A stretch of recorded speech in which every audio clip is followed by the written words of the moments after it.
రోజు మన ఇంట్లో చికెన్ పకోడీ. చికెన్ మంచిగా 2 సార్లు కడుక్కొని గిన్నెలో తీసుకోవాలి, బేషన్ లాంటిది.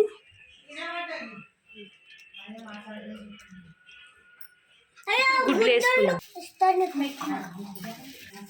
ఇప్పుడు 5 గుడ్లు వేసుకున్నాం కదా, కారం. ఇప్పుడు ఉప్పు వేసుకుందాం దానికి సరిపడినంత.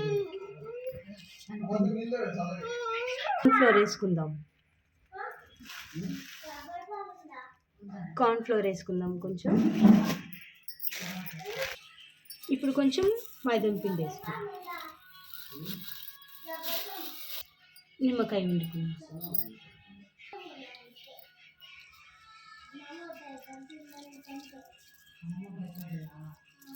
ఇప్పుడు కొంచెం ఫుడ్ కలర్ వేసుకుందాం, రెడ్ కలర్. ఒకటి రెడ్ కలర్ ఉంటే బాగుంటుంది కదా, అందుకని రెడ్ వేసుకుందాం. ఇప్పుడు కొంచెం మంచి నూనె వేసుకుందాం. ఇప్పుడు ఇవన్నీ వేసుకున్నాం కదా, మంచిగా కలుపుకుందాం. ఉప్పు, కారం, పిండి, అల్లం గడ్డ ఇవన్నీ మంచిగా కలవాలన్నమాట. చికెన్ ముక్క కూడా పట్టుకోవాలి అవన్నీ మసాలాలు.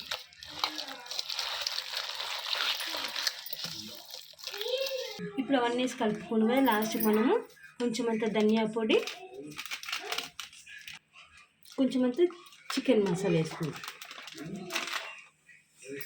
ఇప్పుడు ఆ మసాలాలు వేసుకున్నాం కదా, ధనియా పొడి, చికెన్ మసాలా కలుపుకున్నాం. ఇప్పుడు ఇవన్నీ కలుపుకున్నాం కదా, మనం కొంచెం సేపు నానబెట్టుకుందాం చికెన్ని. కొంచెంసేపు అంటే మన టైంని బట్టి. ఒకవేళ మనకి తొందరగా కావాలి అనుకుంటే ఒక 10-20 నిమిషాలు, లేదు ఇంకా టైం ఉంది అనుకుంటే ఒక 1 అవర్ 2 అవర్స్ అయినా ఉంచుకోవచ్చు. మ్యారినేషన్ చేసుకుంటే అప్పుడు ఇంకా ముక్క మంచిగా నానుతుంది, మసాలాలు పట్టుకుంటాయి అన్నమాట. మనము మ్యారినేషన్ చేసి చికెన్ పక్కకు పెట్టుకున్నాం కదా, అది మ్యారినేషన్ అవుతుంది. అంతలోపు మనం స్టవ్ ఆన్ చేసుకొని ఏ దాంట్లో అయితే వేసుకుంటామో, కడాయి కానీ లేదంటే బగోనీ లాంటివి ఉంటాయి కదా, బేషన్ లాంటివి, అట్లాంటివి పెట్టుకొని నూనె వేసుకుందాం. ఇది కాగేంతలోపు అది ఇంకా మనకు మ్యారినేషన్ అవుతుంది. ఇంకా నూనె వేడవుతుంది కదా, మనము చికెన్ వేసే ముందు ఒకసారి మళ్ళీ కలుపుకోవాలి, కలుపుకొని వేయాలి. మ్యారినేషన్ పెడతాం కదా, పైన కింద ఉంటుంది. అట్లా కాకుంటే వేసే ముందు మళ్ళీ ఒకసారి మంచిగా కలుపుకుంటే అప్పుడు మంచిగా ఉంటుంది మనకి టేస్ట్. ఇప్పుడు నూనె కాగుతుంది, మనం ముక్కలు వేసుకుంటాం. చికెన్ పకోడీకి ముక్కలు కొంచెం చిన్న సైజులోనే ఉండాలి, ఎందుకంటే మనకి నూనెలో కూడా ఉడుకుతుంది, మంచి టేస్ట్ ఉంటుంది. పెద్దగా అయితే ఉడకడానికి టైం పడుతుంది, మనకి అంత టేస్ట్ అనిపించదు అనమాట.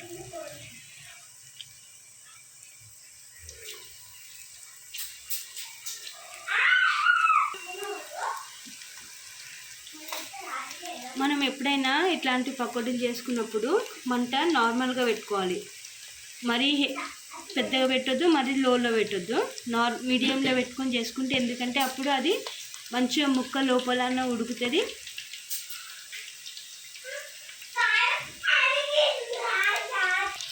పైన కూడా మాడదన్నమాట. మనకి మీడియం సైజులో మంట పెట్టుకుంటే పైన మంచి కాస్తే లోపల కూడా మంచిగా ఉడుకుతుంది.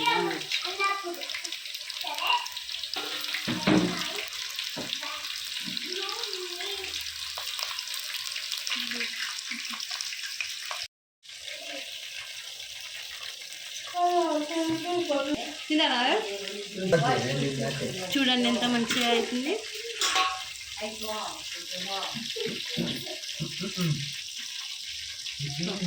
కాయలు 2 ముక్కలుగా చీరుకోవాలి, దాన్ని కట్ చేసుకొని నూనెలో వేయించుకోవాలి. పకోడీ కూడా రెడీ అయిపోయింది.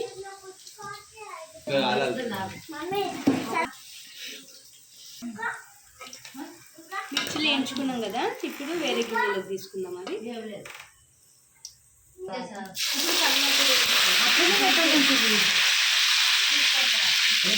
చూసుకున్నాం కదా, లైట్గా ఒక చిటికెడంతా ఉప్పు వేసుకోవాలి, ఎందుకంటే మనకి కారం ఉండకుండా చప్పగా ఉండకుండా అన్నమాట.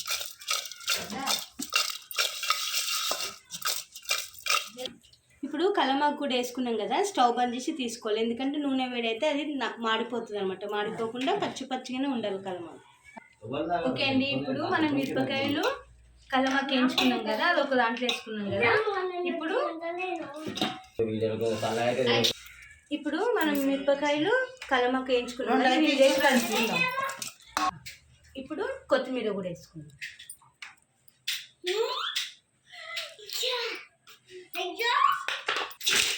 కలిపేటట్టు కలుపుకుందాం మంచిగా.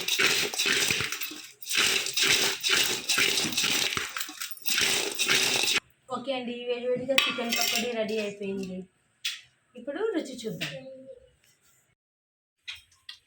ఓకే అండి, మీకు కానీ చికెన్ పకోడీ నచ్చినట్లయితే లైక్ చేయండి, షేర్ చేయండి, సబ్స్క్రైబ్ చేసుకోండి. మీరు కూడా ఇట్లా చేసుకొని తినండి. టేస్ట్ మాత్రం సూపర్ అదిరిపోతుంది.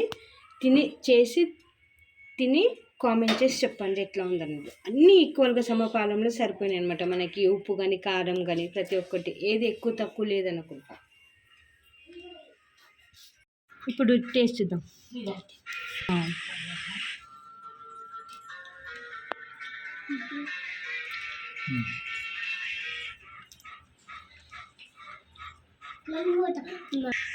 బాగుంది కానీ ఒకసారి మనం కూడా టేస్ట్ చేద్దాం.